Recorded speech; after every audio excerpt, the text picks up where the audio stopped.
draw attention to the case that tragically exemplifies this problem, the ordeal of Mr. Eme Friday Alfred. On June 26, 2025, armed operatives of the anti-kidnapping unit of the Enugu State Police Command, traveling all the way from Enugu to Lagos, stormed Mr. Friday's Lagos residence. He was arrested without warrant in front of his terrified wife and taken away. For days, his family searched in anguish. Police denied knowledge of his whereabouts until a covert call from him revealed he was being held in Enugu. Yet, even then, the unit brazenly denied his detention. This concealment, denial of access to family or legal counsel, and prolonged secret detention without charge constitute enforced disappearance, a grave violation of Section 35 of the 1999 Constitution, which guarantees liberty and arraignment within 48 hours. Mr. Friday was held unlawfully and incommunicado for over a month. As we speak, it's now going to 2 months. When his plight came to our attention, to Rulaac's attention, and was publicized, the police did not respond by following due process, but by retaliating. They threatened his wife, warning her to stop the publicity or her husband will be charged, as we heard from the brother. His lawyer was obstructed, intimidated, and accused of reporting back to Rulaac, because one of the days that the lawyer went back, they told him, oh, you went to report us to Rulaac. Instead of transparency, the police doubled down on secrecy and fear. Eventually, Mr. Friday was arraigned, not in pursuit of justice, but in retaliation.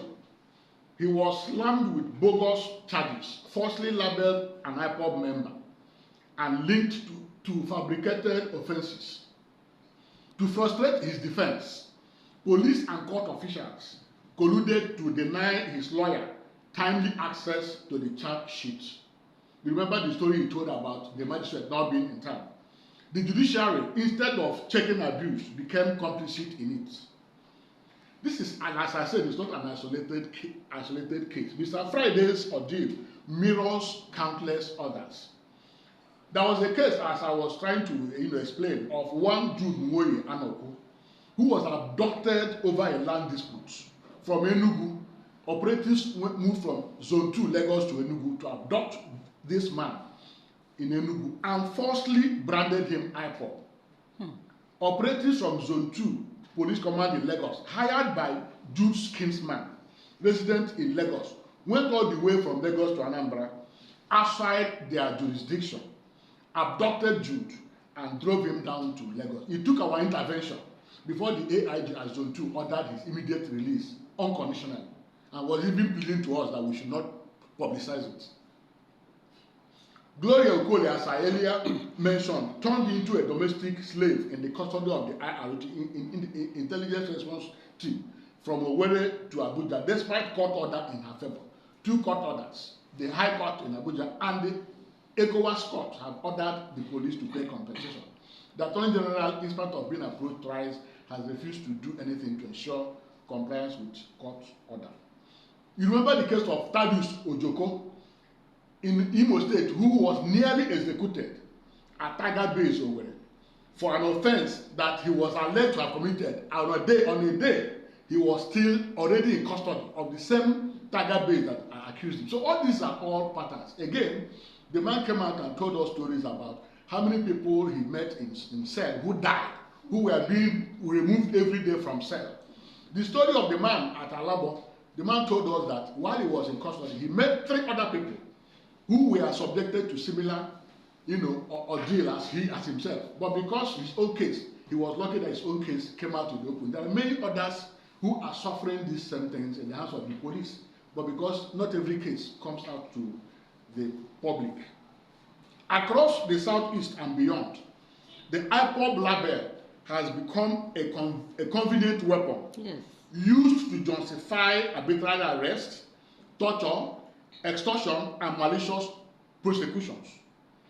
And this is simply a case of systemic failure. This is not about a few bad officers. It's not about a few bad officers.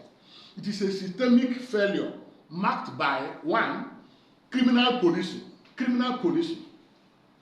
anti-kidnapping units, and FCID formations acting like predator gangs, abducting citizens for ransom under the cover of law, weaponization of courts, collusion with court officials to obstruct justice and punish victims who seek redress, institutional silence. In this case, this particular case, we wrote to the Commissioner of Police, Enugu. He said nothing. We wrote to the IGP. He said nothing. We wrote to the Chairman of the Police Service Commission. He acknowledged receipt of the petition and said he would do something. To date, we've not heard from the Chairman of the Police Service Commission. I mean, in this particular case,